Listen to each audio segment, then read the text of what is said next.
కంచి కామాక్షి అమ్మవారి ఆశీస్సులతో జ్యోతిష్యాలయం ప్రేమ సమస్యలు, పెళ్లి సమస్యలు, భార్యాభర్తల గొడవలు, గృహ సమస్యలు, కుటుంబ ఆర్థిక సమస్యలు, నరదృష్టి, నరకోశ సమస్యలు, సంతాన సమస్యలు, విద్య, ఉద్యోగం, వ్యాపారం, బాలగ్రహ పీడకలలు, వశీకరణ స్పెషలిస్ట్ రామరాజు.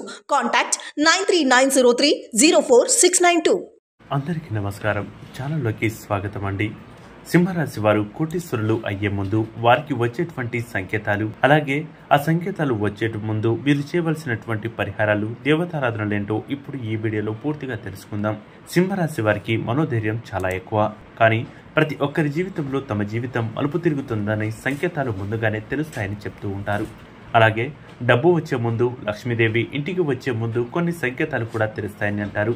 అయితే ఆ సంకేతాలు ఏంటి, మనకు లక్ష్మీదేవి వచ్చే ముందు మనకు కనిపించే ఆ సంకేతాలు ఎలా గుర్తుపెట్టాలో ఇప్పుడు ఈ వీడియోలో పూర్తిగా తెలుసుకుందాం. ముఖ్యంగా హిందువులు, అలాగే ఏ రాశి వారైనా సరే లక్ష్మీదేవిని ఆరాధిస్తూ ఉంటారు. ప్రస్తుతం ఇక డబ్బు ఉంటే చాలు అనే దానికి కూడా ఇక అందరూ సిద్ధమైపోయారు. ప్రస్తుతం సింహరాశి వారికి అటువంటి గోచార ఫలితం ఆధారంగా మంచి ఆర్థిక లాభంతో దూసుకు వెళ్లే అవకాశం ఉంది. లక్ష్మీదేవిని ఇక వారి ఇంటికి వచ్చే ముందు సంకేతాలు ఏ విధంగా ఉంటాయో ఇప్పుడు తెలుసుకుందాం. ఇల్లు శుభ్రంగా ఉంటే లక్ష్మీదేవి వస్తుందని మన పెద్దలు చెప్తుంటారు. స్త్రీలకు ఇక లక్ష్మీదేవితో పోలుస్తూ ఉంటారు. మిగతా రోజుల్లో కంటే శుక్రవారం పూట ఇంటిని మరింత శుభ్రంగా, పరిశుభ్రంగా ఇక ఉంచుకోవడానికి ఇష్టపడుతూ ఉంటారు. ఆ రోజు స్త్రీలు ఉదయాన్నే లేచి తలస్నానం చేసి లక్ష్మీదేవిలా మస్తావయ్యి వాకిట్లో ఇక కల్లాపు చల్లి ముగ్గు పెట్టి లక్ష్మీదేవిని పూజిస్తూ ఉంటారు.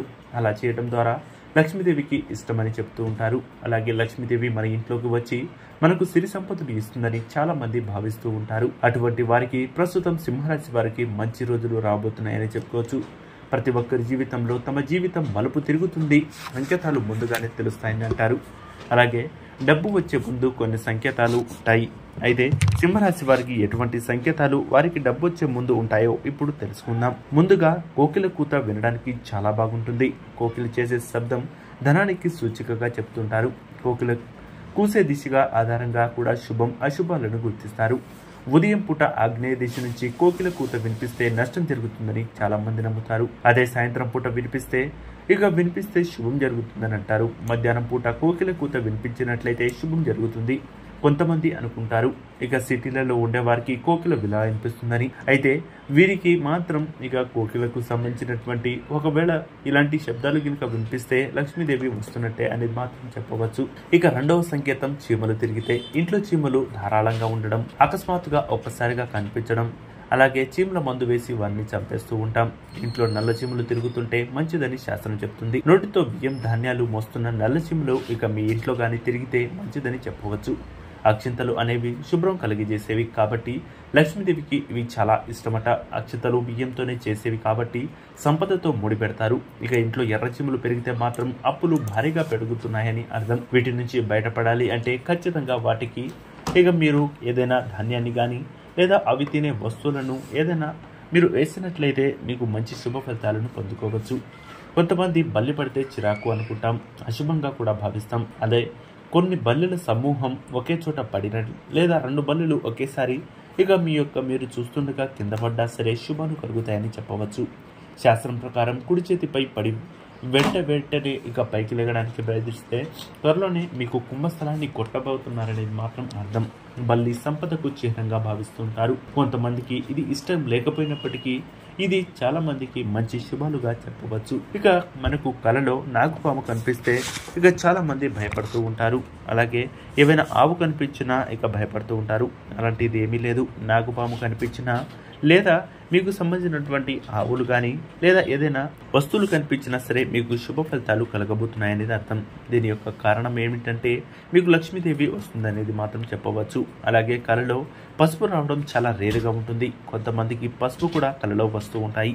ఇలా పసుపు కనిపించినట్లయితే లక్ష్మీ అమ్మవారు మీ ఇంటి ముందు గడపలోకే ఉన్నారనేది మాత్రం అర్థం చేసుకోవచ్చు. వెంటనే మీరు మొదటి అలాగే మరుసటి రోజు ఖచ్చితంగా దీపారాధన మీ ఇంట్లో చేసుకొని ఆలయానికి వెళ్ళి దర్శించుకోవడం వల్ల మీకు మంచి మంచి శుభ ఫలితాలను పొందుకోవచ్చు. అలాగే ముఖ్యంగా మీరు ఇంట్లో ఉన్నటువంటి అశుభ్రపరమైనటువంటి వస్తువులు కానీ, విరిగిపోయినటువంటి వస్తువులు కానీ ఇక ఇంట్లో ఒక మూలన అస్సలు ఉంచకూడదు. వాటిని వెంటనే తీసి పారేయండి.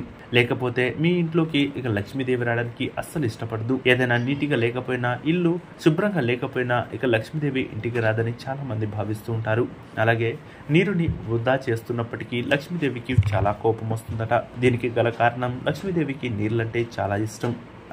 అంతేకాదు ఇక ఆ నీటితో శుభ్రంగా ఇల్లు కడుక్కొని ఎప్పుడు కూడా నీటిగా ఉండే వారి ఇంటికి ఇక వెళ్తూ ఉంటారని చెప్తూ అలాగే నమ్ముతూ ఉంటారు. ముఖ్యంగా మీరు బయటికి వెళ్ళేటప్పుడు ఎవరైనా ఇక పురోహితులు గాని మీకు ముందు కనిపించినట్లయితే మంచి శుభ ఫలితాలు పొందుకోవచ్చు. అంతేకాదు లక్ష్మీదేవి ఇక మీ ఇంట్లో రాబోతుందనేది అర్థం. అలాగే మీరు బయటకు వెళ్ళేటప్పుడు కొంతమంది ఇక శవాన్ని తీసుకొని, అంటే కర్మకాండ చేయడానికి శవాన్ని తీసుకొని వచ్చినప్పుడు, దహనం చేయడానికి వచ్చినప్పుడు మీరు భయపడుతూ ఉంటారు. అలా చేయడం వల్ల శుభం కలుగుతుంది. అదే ఇక కాల్చి వచ్చేటువంటి ఇక చాలా మంది ఉంటుంటారు కదా, అలా వస్తే మాత్రం మీకు అరిష్టం కలుగుతుంది అనేది మాత్రం చెప్పవచ్చు. ఇలా ఇక శవాన్ని తీసుకొని వచ్చినట్లయితే మీరు తీసుకువెళ్ళేటువంటి ఏదైనా పనులు మంచి శుభకార్యాలతో ఇక ముందు ఉంటాయనేది మాత్రం చెప్పవచ్చు. సో చూసారు కదా ఫ్రెండ్స్, ఈ యొక్క సింహరాశి వారికి ఏ విధంగా ఉండబోతుంది, వీరు కోటీశ్వరులు అయ్యే ముందు వీరికి కలిగేటువంటి సంకేతాలు అంటే చూసారు కదా. ఈ వీడియో మీకు నచ్చినట్లయితే లైక్ చేసి, షేర్ చేసి, సబ్స్క్రైబ్ చేయడం మాత్రం మర్చిపోవద్దు. శుభమస్తు. నమస్కారం.